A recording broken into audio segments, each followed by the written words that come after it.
I hear comments from people like, I'm too old for that. And Yeah. that could be, you know, bicycling, it could be jumping. And they're limiting themselves based on their age alone. And I always feel like that's worth calling out. It's like Yeah. age does not limit you from jumping. You could have, structural physical things going on, but age alone is not part of it. I think that all comes from that common narrative where people think, I am not going to be as capable. I am going to decline. It is inevitable. And you see it everywhere. You see it in the press. You see it in films where it's represented so badly. So it's totally understandable that people think, actually, yeah, that's just what happens.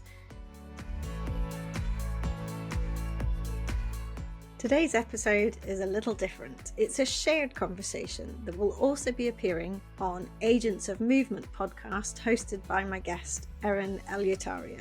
If you've ever caught yourself saying, I'm too old for that, or wondering what aging well really looks like, this one's for you. Erin's a fitness professional who helps older adults stay strong, capable and confident, not just in the gym, but in daily life. Together we talk about how our culture shapes the way we see aging, why play and curiosity matter more than ever, and how small everyday movements can change how we feel at any age. It's an uplifting, thought-provoking chat that challenges the myths of aging and celebrates what's possible when we keep moving well. Here's my conversation with Erin Eleutario. So today we have a bit of a different conversation between Erin Eleutario and myself, Wendy Welpton, that's going to be published on both of our different podcast platforms. So my podcast is Make Movement Matter, and Erin's is Agents of Movement. And so this is going to go out to both, which is really exciting because we thought we wanted to have each other on each other's podcasts, but we thought, well, why not do it at the same time? Which makes lots of sense. So we are going to be talking today basically about movement as we age, as it's something that we're both really passionate about. We come to from sort of different directions, but we have lots of crossover and a lot of agreed thoughts on it. So we just thought it would be a great conversation to share with you. For those of you who don't know me, perhaps from Erin's podcast, I am the founder of Reclaim Movement, which I founded 5 years ago. And I focus on everyday movement and the power of how much that can really change how you feel and how you move in your life, particularly to age well. I came to that because when I was 40, I'm now 51. When I was 40, I got into chronic pain through some kind of injury that I'll never quite know what it was. And I was in pain for 4 years and very immobilized and very scared and fearful about my future.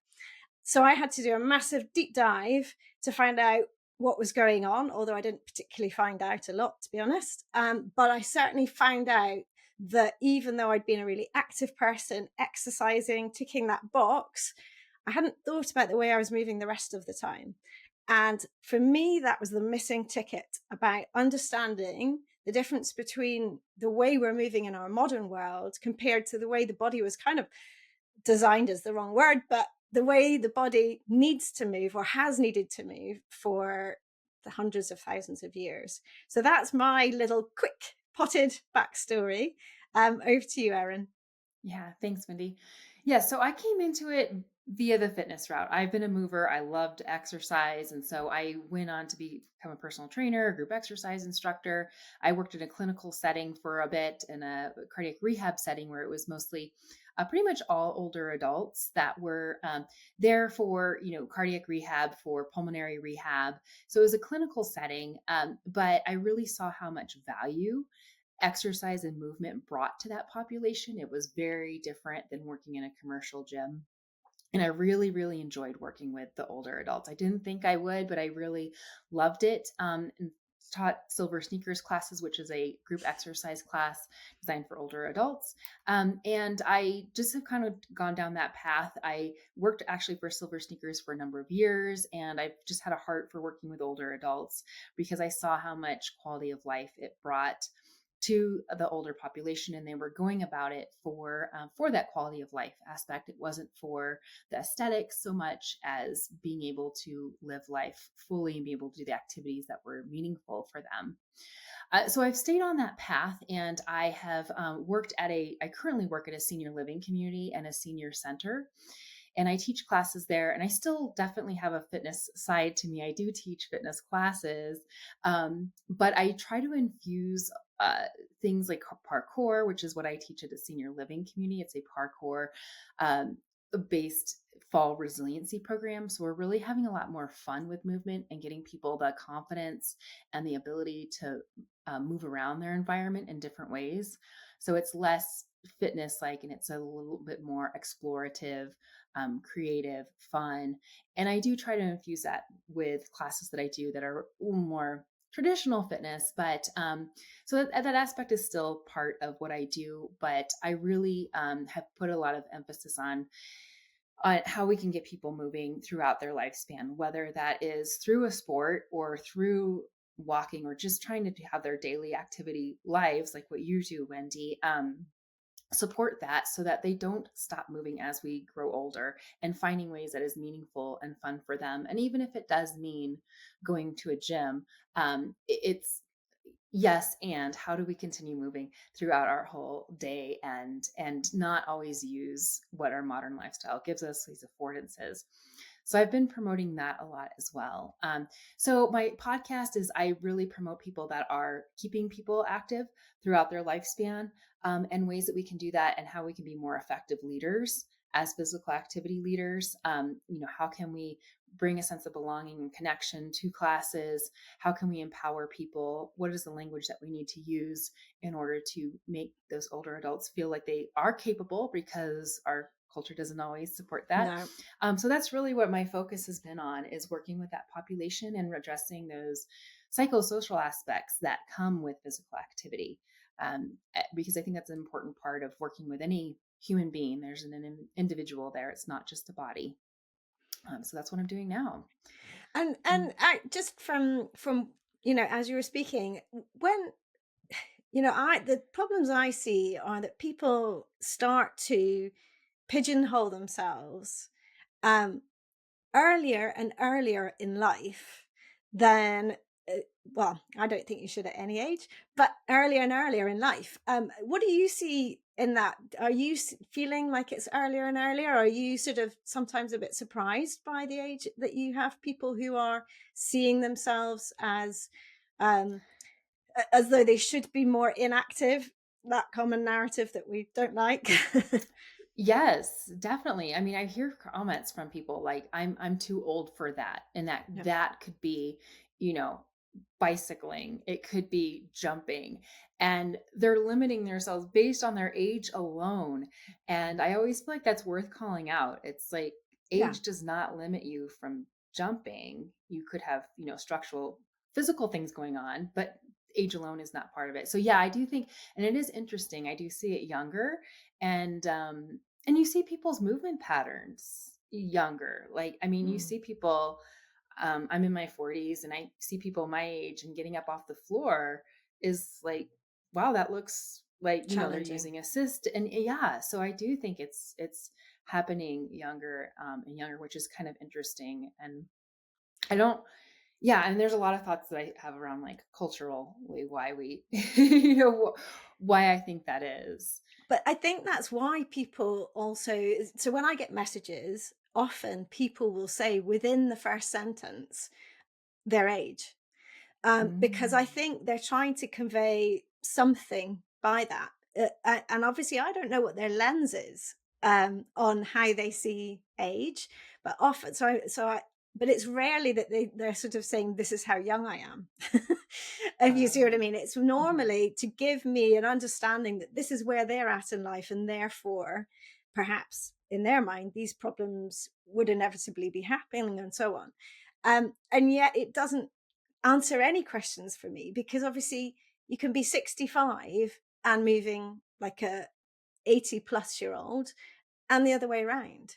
And so you never really know. So you need to dig further. But I think that always, given that it's so many people that will always put their age in, I think that all comes from that common narrative where people think, I am not going to be as capable. I am going to decline. It is inevitable. And you see it everywhere. You see it in the press. You see it in films where Hmm. represented so badly. So it's totally understandable that people think, actually, yeah, that's just what happens. And yet Yeah. it's a factor at play where if they believe they can do less, they will do less. Yes, 100%. Yeah. So how do you respond to that when somebody says, "I'm X age," and Yeah. yeah, what's your response? I will use. It depends on the type of message, because obviously if Mhm. there's a bit more in there and it doesn't make sense to respond to it, then I won't. But sometimes I will say, um, something along the lines of, well, your age doesn't really matter in this conversation, because I hope that, in the nicest possible way, I hope that they see that as empowering, so that they believe, okay, well, I didn't realize that XYZ was a possibility for me. So yeah, I try to Mhm. slightly change their viewpoint, even just in those initial messages, because I think that shift is so key in the way that we see ourselves, and Mhm. the possibility for progress, and the fact that we can still adapt at every year of our lives. We are creatures that are adapting. That's the way our physiology works. And yet I think Mhm. people forget that. And Mhm. partly it's a bit like, I think we sort of think we're born with the bones that we have. Let's just say, talk about bones. We're born with the bones. They grow to a certain size, our height, if you like, and then nothing ever changes again. And yet it's changing every 10 years or so, I think, mainly on average for bones. So we're constantly regenerating, and Mhm. therefore constantly adapting to the stresses put on our systems. But I think we forget that. We kind of think we're set, don't we? Mhm. Yes, most definitely. And like you said, you're talking about earlier, like people think I'm such and such age, and they feel the importance of telling you that. And culturally, we do have a lot of messages that I don't think that we're realizing what that's communicating to people of all ages. So I mean, and it's in the images that we show, and it's also in the images that we don't show. Like you don't see a lot Mm. of older people doing certain activities. You don't see a lot of older people. You don't see mainstream media images of people rock climbing or skateboarding or, roller Mm. skating and so when people don't see themselves represented in those images, they don't see somebody their age doing those activities. Becca Levy had wrote this book. I don't know if you've what is it? Decoding age. I can't think of the exact title. I Becca don't know Levy that one. she's done an amazing breaking the age code. There you go. Okay. She's done some amazing research on how that people's viewpoints of aging determines what they're capable of doing Yeah. and their longevity. So it becomes like this internalized ageism thing where they think, oh, there's Mm. nobody older doing those activities, so I shouldn't be doing those activities. And so then they stop doing those things and they stop aiming for those kinds of things because again they don't see themselves represented. And this is where I really feel that social media has come into play. And Mm. when people don't see themselves in mainstream media doing these activities, and that now people have the social media outlet to say like, here I am, Yeah. 70, and I am rock climbing, and they're showing themselves doing these things. Yeah. And you see that their Instagram accounts have just exploded because I think they're showing like a different image and so much more hope that we're not seeing in mainstream media. That I think that that's really contributed to their popularity on Mm. social media. So I think that that's actually been a good avenue in a lot of ways, to show what's possible when we're not seeing it, And typically. yet sometimes I think it's great, and that is chipping away at it. Hmm. And yet when I have conversations, for example, with my mum last at the weekend, who's 80, who had a fall 11 weeks ago. She fell off her e-bike. I will Mm. have you know. So she was being active, and she was being courageous particularly for her. But unfortunately, she broke a bone in her pelvis and her elbow. So she's been having this sort of recovery phase and checking in on her expectations of herself. And she has lost some muscle mass, Mhm. for sure, and is now having to work to build that back. Um, so it's been a really interesting experience for me because it's directly relevant. And when I talk to her about those, I try to have those positive messages. I'm not sending her Mhm. loads of Instagram reels of people jumping out of planes at 100 because I think she's not quite there. But the response can often be, yeah, but they're specific individuals. They're quite different to the Mm. rest. Mm. And actually, she's not wrong because it does Mhm. take a certain amount of courage, and vavavoom that is rare, but in the whole population, not just the aging population, the older Mhm. population. If you think about it, there's lots of Mhm. people who wouldn't do those things. Sure. So I think the representation we need, but it just doesn't quite sell so well on something like social Mhm. media, is just being really active, Mhm. as you said, more just things like biking, Mhm. things that are perhaps a level up just from walking or walking long Mhm. distances, carrying, hiking, but nothing Yes. too exciting and fancy, but things that people can really see as achievable. That Mhm. kind of representation is, Yes. I think that's where it's at, because that Mhm. can really appeal to the masses. And Mhm. in my work, I talk a lot about kind of just moving that needle forward a little bit rather than the big exciting Mm. Mhm. goals that Mhm. unfortunately in every age group, the fitness industry, they love to do the big thing. We're very Mhm. all or nothing, aren't we? Mhm. As Mhm. a Western world anyway, and we love to see the big thing, and it's kind of go big or just don't go at all. Yeah. And that's what we want to avoid. And we want to Mhm. start, in my opinion, celebrating the the 70, 80, 90-year old who is going off and walking an amazing trail. They've done it in their own time. There is Mhm. no goal to do it quickly or in any way. They've just Mhm. done it and they're Mhm. proud of themselves. That's where I see that the Mm. magic lies. Mhm. Yeah, and to me, I think this is a both and thing, right? Like, I mean, Yeah. I see 90-year-olds jumping out of planes, and do I want to jump out of a plane? No, but I think about But you like, love it. You love watching yeah, but it, I mean, I don't think you? it could just kind of, at least it just opens up my Yeah. mind to Yeah. like, maybe I don't want to do that exact thing, but it's also showing me that there's somebody in their 90s, like living life and doing adventurous things that I Mm. can define that for myself at 90. And it might not look like jumping out of a plane, but I think it can just kind of get that spark of people like opening up their mind a little bit more to what's possible at the age, even though it doesn't have to look exactly like Yeah. that. So yeah, I definitely see your point that it can be like these big extravagant things because that's what sells really well on social media.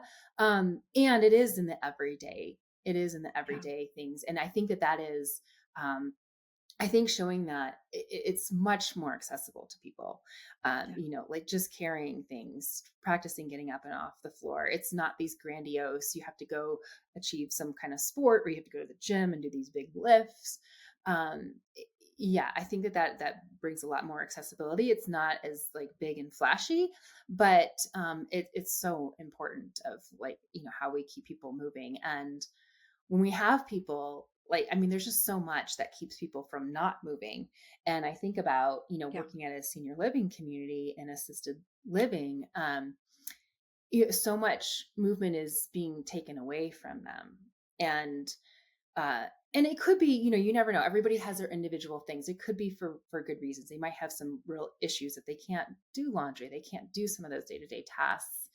Um but I also wonder, like, how do we still encourage movement with that group, and how do we make it inviting, and how do we keep people moving even in like an assisted living facility where that's not really their Mm. priority. Like they might offer like a chair exercise class, but that's really not the focus. And I don't know how you think about that, or what are your thoughts on how might we try to encourage movement in that type of setting? I mean, I've heard you talk before. I know, and I see brilliant ideas online. Mhm. for me, it's always about play, because Mm. there is something about the aging population where, and I kind of get it. Why should I? But I'm not interested in doing 5 reps of this and I mean, to be honest, I'm not hugely interested in that myself at the moment. I love doing weights. I do various Mm. classes and so on, but Sure. sometimes, I'm kind of looking towards the end in a way that I certainly wouldn't want to promote. I can't see that that encourages people in. Whereas when, as soon as you put sort of playfulness into it, not only do people respond with a smile, and as soon as people are smiling, then that they are not thinking about something else. Not Mhm. having to get through. There's that enjoyment. Then there's the connection, because you're usually smiling with the other person, laughing at them, with them yourself, or whatever, in whatever way you're doing it. But also, it just relaxes you, I think. Playfulness, not play as such. Plays, again, it's a tricky word to use, Mhm. because some people think, well, that's just what kids do, and yet it really isn't. It's that playfulness, the things that bring joy, that Mhm. are movement based, Mhm. um, that make you so much more sort of relaxed and freer. And people find themselves doing more than they thought they would if you said to them beforehand, right, let's not say this is playful, not or a game. This is what we're going to do, and sort of broke it down in movement cueing terms. Then they may say, "Oh, I don't know if I can do that." And yes, when it's a game, and people are challenged, or there's teams or whatever, suddenly they're doing things that they didn't realize that they could do. And I just think Mhm. that is a really important way of bringing in movement. And if you can have ideas that are things that they can do outside of the class, that are together, then, and even, I'm now I'm now brainstorming for your movement Yeah, method. no, But yeah. if they can have little leagues and things where people Mhm. are, just really simple games that can keep going through the week, then, Mhm. it's all about fun. And Yeah. goodness me, life's so serious. Mhm. Exercise can be so serious. So much out there is really, to my mind, negative, where it's, you've got to do, you should be doing. If you're not doing, why? It's got to Mhm. feel natural and fun for you Mhm. want to do it. And I'm sure that applies even more as you age. Yeah, most definitely. And I agree. Like it has to be fun. And some of the things that I've done at my senior living community that it just like brings me a little bit of joy is if you can set something up in the hallways for people to participate in, and you're not saying like come do this, but if they see other people doing it, like Yeah. people passing by and even the staff have jumped in, I'll create like tape obstacle courses where there's just tape on the ground Brilliant. and like different color tape. And so you get to choose, do you want to step on the blue tape or do you want to step on the green tape? You have to get from here to here. And so people are doing that. And then passerbys, my favorite is when like the staff come by and they're like, oh, I want to try that too. And so now it's just like this little Everyone's in game. together. Yeah. Yeah, and now they're doing that with the residents, which to me is just like that. Then you're Mm. kind of getting some intergenerational stuff in there, and it's just trying to look like. And I keep finding ways like, how do we make this like inviting? Like, how do we? It's just an Mm. invitation. It's an invitation to walk down the hall and like read bad dad jokes that are on each side of the hallway as you're walking down, just because like we need them to turn their heads. Like Yes. there's like a lot of movement that is missing as we get Yeah. older, and it's like the tiny things, but it's like the little things are the big things. When they're not moving their head, they don't have awareness about their space. So I keep thinking of ways like, how do we make it inviting? Um I'm always open to more ideas on ways that we can infuse this, so it's not like come Yeah. exercise and do these things. It's like, hey, here's a course, do you want to try it out? And I think that's worth thinking about from outside of an assisted living community, Mm-hmm. because, you know, everyone wants to have fun. As you say, intergenerational, that's a great one, because a lot of people, as they age, have grandchildren. And therefore, fun ways to play with your grandchildren that you've set up, and putting tape along the floor. Honestly, I can imagine hours of fun between, well, I can imagine tired grandparents, quite frankly, again, granny, again. Yeah. but we, if we get into that mindset, and if we start to show that play can be at any age, playfulness can be, then I do things like put chairs either side of a door, and just a broomstick across to get for a day, so that people have to get into the kitchen a different way, because everyone's, particularly the teenagers, going in and out of that kitchen an awful lot. And just little fun things that are sort of an Mhm. obstacle that make you think differently about your day and your life. Really, and obviously the nice thing with that is you can put the broomstick on the seats for a while, then you can put them on the back, so you've got higher and lower. And just getting out, you can use a simple balancing beam. I've got a 2x4 from a builder's Mhm. merchant as your balancing beam, if you're a little bit Mhm. more capable. Mhm. Things like that, when you present that as an opportunity, it's like an invitation. Most Mhm. people will probably look at it and think, why, and potentially walk around it, but everyone wants to, you're curious, so you have a go. And I think the importance of inspiring that curiosity, prompting ourselves, knowing it's hard for us to keep moving in different ways, so using our own environment, whether it's our Mhm. home, whether it is at work, if you've got the ability to change things up. I've talked before on my podcast about uh, the simple but brilliant idea of not having waste paper bins in your office, having them all as one central point, and you're not allowed to amass litter, so you have to walk. Not so exciting and playful, but just ways that we can bring in the importance of just moving that little bit more, means that we will feel better. We have to feel Mhm. better because we've had Mhm. to move a bit more.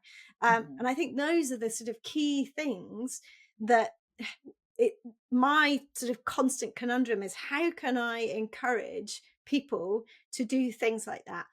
And how simple can I make the idea? Not because people can't grasp complex things, but how simple, so that it's so easily added into life, and they quickly achieve the fun. They feel better straight away, um, just because they think, I shall just give that a go, because it's not too Mhm. much. For me, those are the important things. I hope you're enjoying the conversation. I'm just taking a quick break to ask you a question. Have you started to notice that the everyday things you used to do without thinking, like getting up off the floor, lifting the shopping, or hopping over a stile, now take more effort than you feel they should? Well, if your answer is yes, you are far from alone.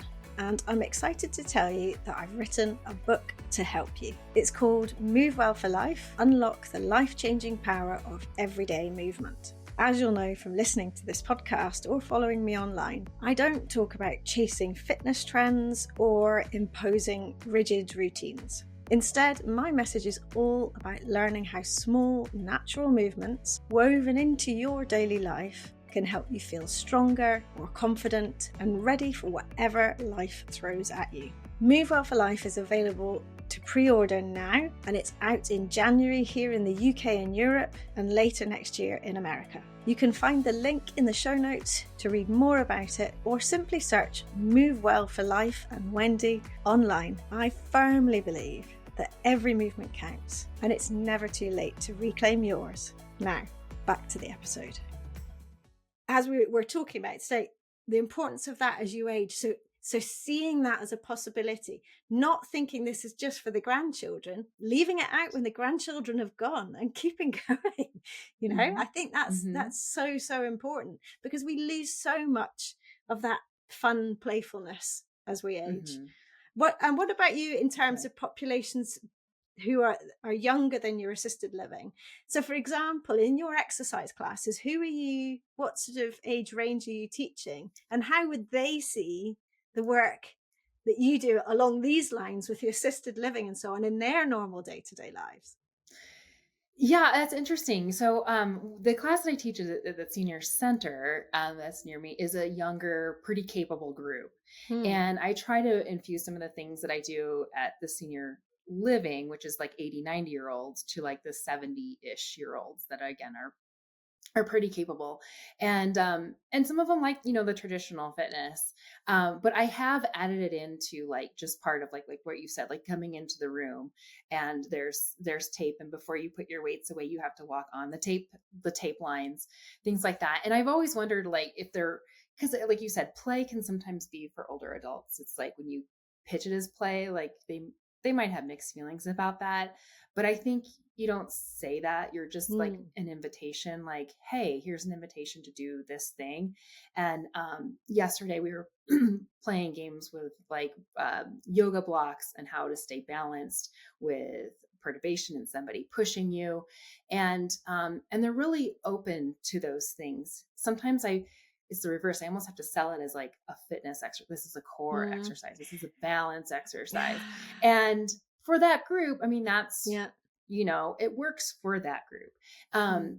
I think you just kind of have to know your audience. But I do want to try with the group more of like an adult fun recess class where it's just like we're doing movement, and it's not going to be fitness, but it's, we're going to do different movement patterns, and to see how that goes over. This would be like something I'm going to trial this in October to see how it goes with this group. But the senior living, it goes over really well because they want something fun, they want something interactive. There's such Yeah. a need for social interaction with that group. That isolation is such a huge factor, that I love it when somebody comes by and they can see what we're doing in class and they want to join in because it looks like fun.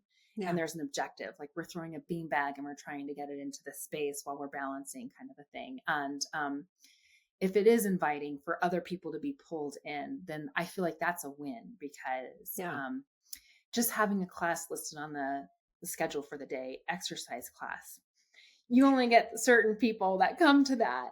That we have to find other ways to expand that reach and make it inviting for those that don't want to seek it out. Like it's not something And what that's about though? Do you get the chance to have conversations with people it, who are tentatively looking at the board, let's say, but um, haven't been before, might be look like they might be interested? Do you find out from them what their barriers are, beyond the obvious more physical limitations?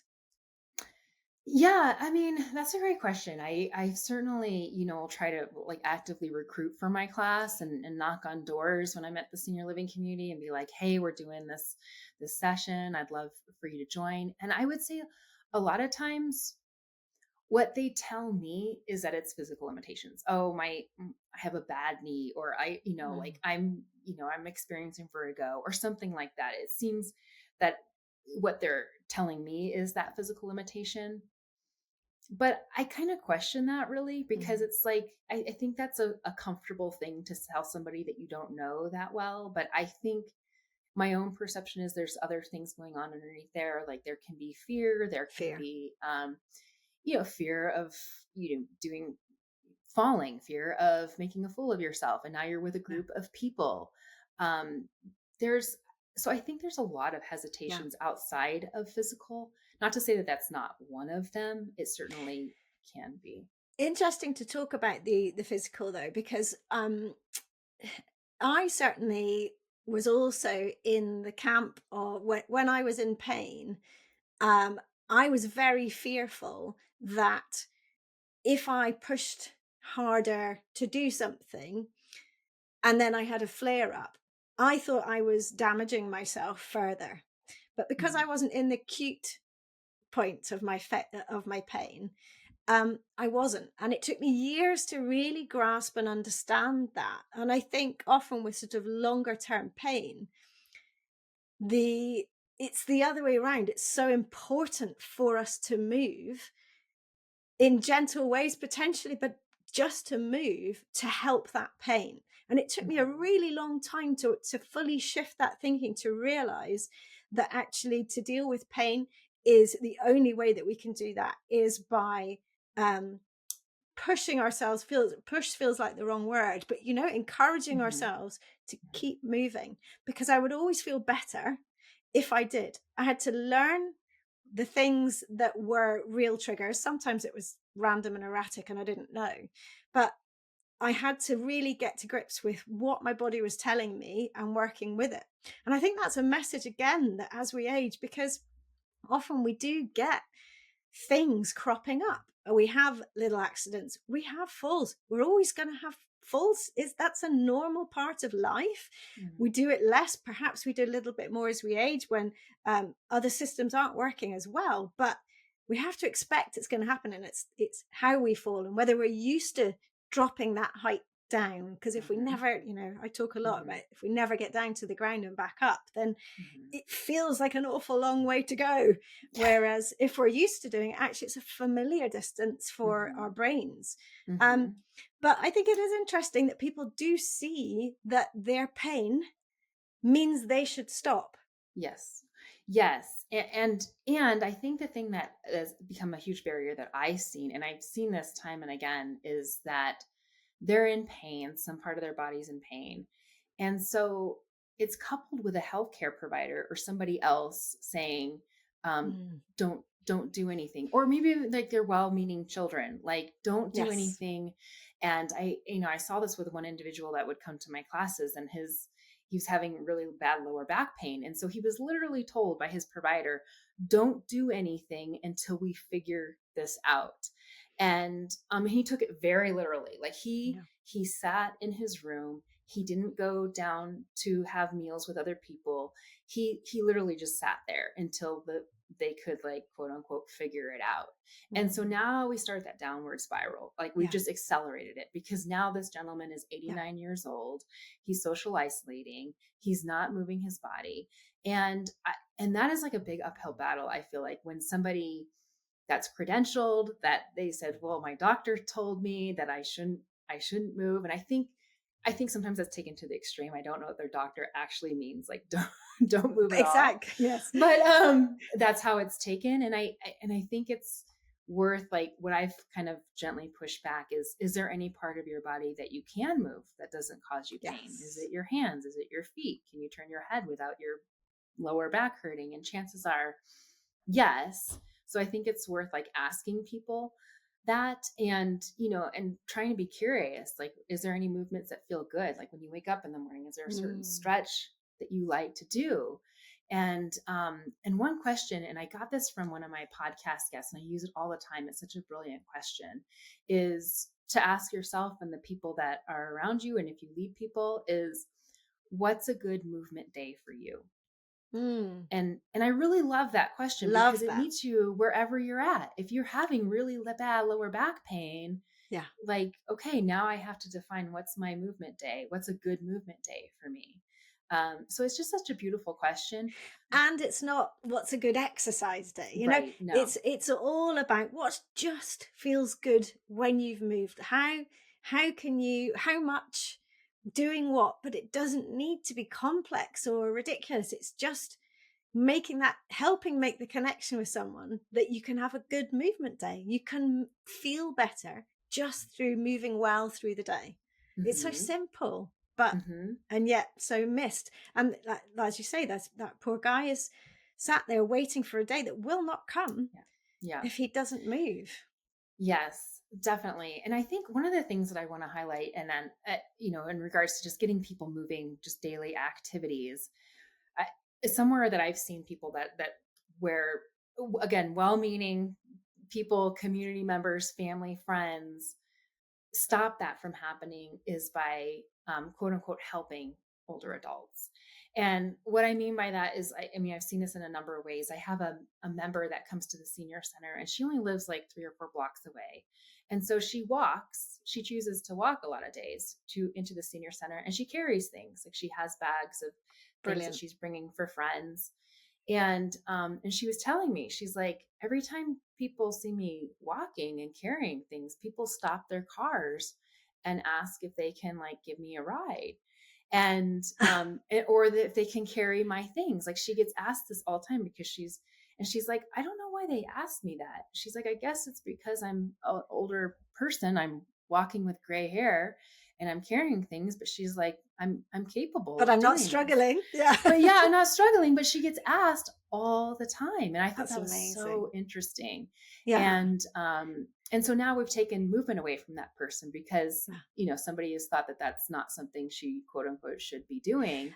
And not just movement, but also responsibility for themselves, Hmm. having agency over their own choices for the movements that they're doing. And so there's the sort of the mental side to that as well, where in, as you say, well-meaning, but it's kind of saying, oh, you shouldn't be capable, you're Yes, not capable. And yet she's saying, I'm I am. absolutely capable. And I kind Yes. of love my granny lived to 100.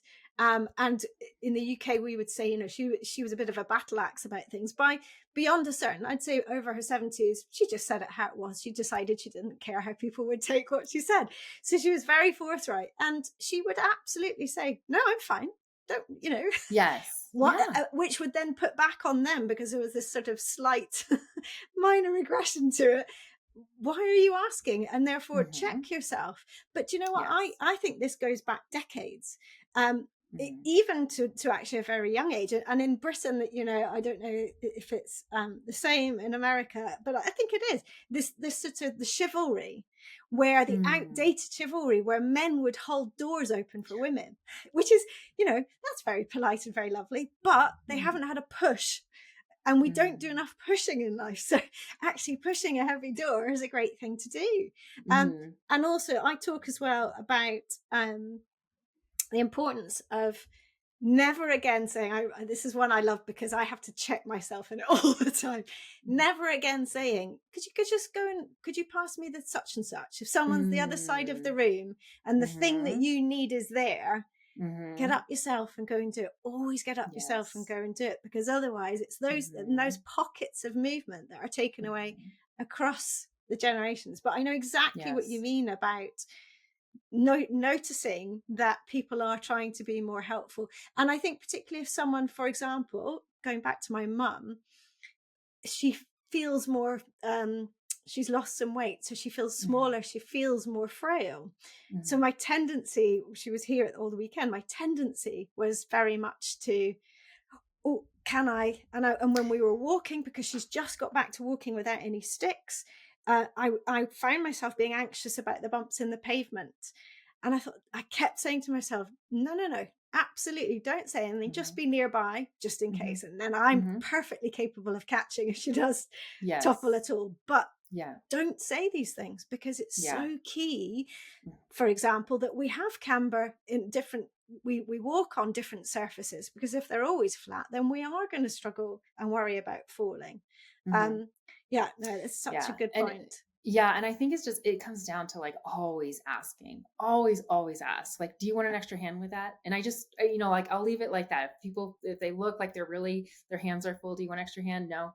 And you gotta leave them alone. And I think there is that chivalry of like, let me open the door for you. And even when I've seen like people say, no, I got it. No, no, no, I will. And you're like, no, No, like no, I will. really do not get it for that person. If they have said no, I mean, good for asking, but if they say no, like we should absolutely And respect it might that. be about rephrasing we need to Hmm. come up with a good way of saying those things, where it's actually the expectation is that you can do it, but just to double check that you're not wanting the help, if you see what I mean. So more, are you good with that, or something along those Yes. lines, where Hmm. you've said to them, I totally expect that you can do this, but Yes. I also want to be polite in case you might be worried about struggling. So it's Yeah. always how we frame things, isn't it, that's so important. And Yeah. the semantics, the wording that we use in life, going back to the common narrative about aging, Hmm. and the sort of over the hill type terminology, where people Hmm. say things where and the other one I tried desperately not to use is the word old, because when are you old? No one is old. We're all still aging every day. We're getting older. So, it is interesting how Hmm. we say things to people, but also how we say things to ourselves. Those expectations we put on ourselves, because it's incredibly often you can sort of notice these things once your lens is open, Yeah. onto this, then you start to notice it. absolutely Yeah. everywhere. Yeah, and for some reason we've like equated old equals bad. And so it's like if you say somebody you look old, like that's a you're you're putting somebody down. An And I always insult, think like that yeah, needs to be questioned. Like why yeah, is old equal bad? yeah. This is just a life part of And yet life. it's not in some countries. So, Mhm. okay, here's me going for something that I am not quite sure about. So write in. But I think it's in Japan, there isn't a word for elderly because the respect is the other way around. It's Mm. absolutely different. And you see people who are in their 80s plus doing movements in the park and getting up and down to the ground because they've lived at ground level all their life. So it very much is all part and parcel of this modern world we've created for ourselves. It's all about comfort, all about convenience, and it's killing us. And Absolutely. without even Yeah. talking about food. And that's a Yeah. whole nother section. But even just in our world, we Mhm. literally have created this still, safe, cosseted, risk-free, health and safety has gone mad. There wasn't a I don't know if that's the same in the US, but we talk about health and safety. We didn't even have that 10, 20 Mhm. years ago. No one even really thought about it. You just had to stumble or whatever and you were fine. But it's gone mad. It really has. Yeah. Yeah. Yeah, it definitely has. And that's so interesting you said about the Japan thing. I was listening to a different I podcasting where hope it somebody is was Japan. well, they do things on the floor. I think that there's a Yes, culture yes, of yes. eating on the That floor, is right. getting out onto the Yep. floor. And this guy that's from America was on, talking about this, and he asked somebody, he's like, "Well, what do your older people do?" And they're like, they get The on the same. floor because that's what they've been doing their entire life. But he Yeah. had this idea that that the older people couldn't do that. But it's Mm. just because in our culture, they don't have to. But sadly, apparently, so in those a lot of Eastern cultures, there's still people write to me from the East saying, "Yeah, but squatting is what we do all the time." When I do a post about doing a deep squat, because it's so alien in the West, and yet but sadly, I got messaging saying, "Well, it's also leaving us because chairs are becoming so much more of a thing, and everything's becoming more Westernized." And I think that's even a factor in Japan as well. And you Yeah. just feel like saying, no, no, hold it where you're at. You've got it. We're learning from you now, or we should be. Hmm. Hmm. Yes. Yeah, definitely. Yeah. And I think it's just bringing that awareness up because this wasn't on my radar, honestly, until like maybe 3 or 4, maybe even 5 years ago I mean, we both talked about Katie Bowman and it was like, phew, it's like, Yeah. oh my gosh, this is like, you're just kind of getting baked into this culture and this modern society. And you don't really realize how much movement has been taken away from you until somebody else points it out. So I think you're doing a brilliant job of that, Wendy. And I appreciate people like yourself that are making that eye opening and making it accessible. This is a day to day thing. This is not an exercise class thing. So I appreciate the work that you're doing. Thank you so much. And also, and just to big you up back, I love your ideas for the way that you see that you can keep moving as you age. And I think that's, again, it's something that's not talked about enough. It's not talked about the benefits and just how much you can see people progress in their whole way that they live. And that's absolutely critical because I think often we're so reductionist and we end up talking about movement really in purely physical terms, sort of, oh, your X is sore, so if you move it this way, it might feel better, and not even the whole body. But it's about so much more than that. And obviously, your work is brilliant because of the amount you talk about social connection and community, and about how that those interactions, intergeneration, they're so critical. They're even more critical in some ways as we age, to be able to keep going and to just feel good about Mm-hmm. ourselves.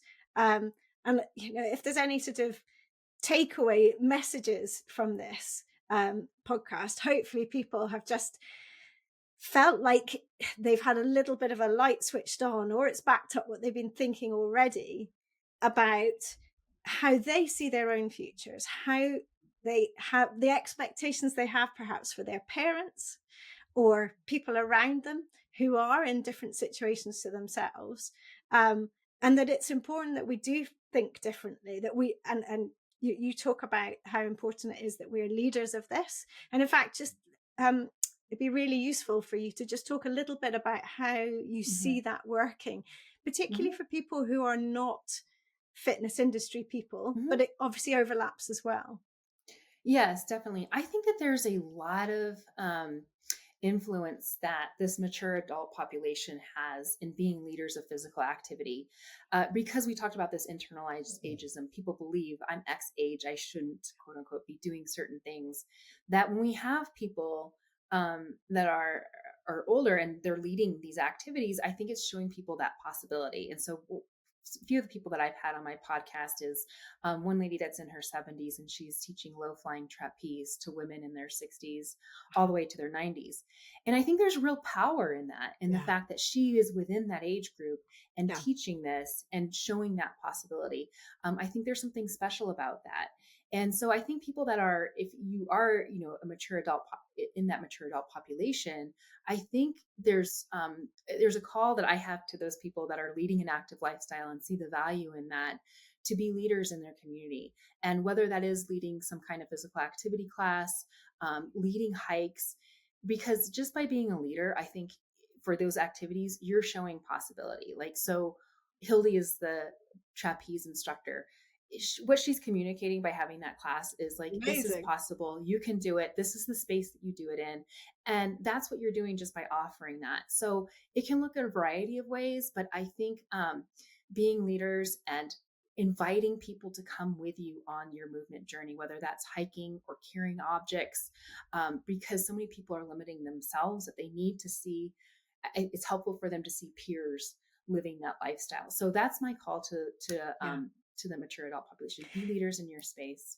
And I think you can extend that to just be a leader in your own micro world as well. Mm-hmm. So start saying to yourself those things about capability and possibility at whatever level you are finding yourself at, and check in on how you speak about things to your partner, to your family, older, younger, to your friends around you in your community, to try to start to change that narrative, because the narrative is made up by us all talking and the way we communicate and our expectations of each other. So in a sense, there's the leading the sort of movement by movement groups, but then there's also the leading the mental shift.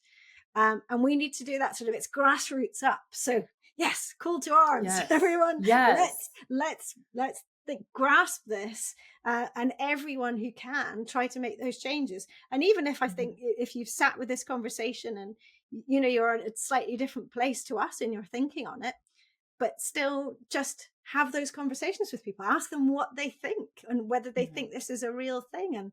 And conversation is the most important thing, hence why we're doing this podcast, of course. Yeah, definitely. That's such a great point. Yeah, it doesn't have to be in the official, movement leader space, but yeah, it's how we show up for ourselves and for our community, and people take note of that, so we can all take that responsibility of advocating in various ways. I think this has been really, really interesting. I've loved chatting with you, Erin. It's been so um I feel inspired and empowered and excited about my own future, let alone everyone else's. So I hope everyone else has Great. felt like that. And it's been really fun to just have a two-way conversation. A really great idea. So thank you, because you came up with that one. So thank you so much for that. Yeah, thanks, Wendy. This has been delightful. I feel like I could go for another hour, but this I has been know. great. I love it. Thank you. Well, maybe there's a part two in it somewhere. Yeah. Yeah. Thanks so much. I hope you've enjoyed listening, and if you have, you can help by doing three things. First, press the follow button to tell podcast platforms you want to listen again. Second, please give the show a 5-star rating and leave a review about why you liked it. And third, I'd love you to share it with friends and family or on your socials, for which I'm truly thankful. Finally, if this podcast is making you want to start reclaiming your own movement, join me in the Reclaim Movement membership for classes, both live and by replay, and countless videos of mini movement breaks to add into your daily life, covering practical and fun, important natural movements. Visit reclaimmovement.co.uk/membership to get started with your 7-day free trial. See you for the next episode, and thank you so much for listening.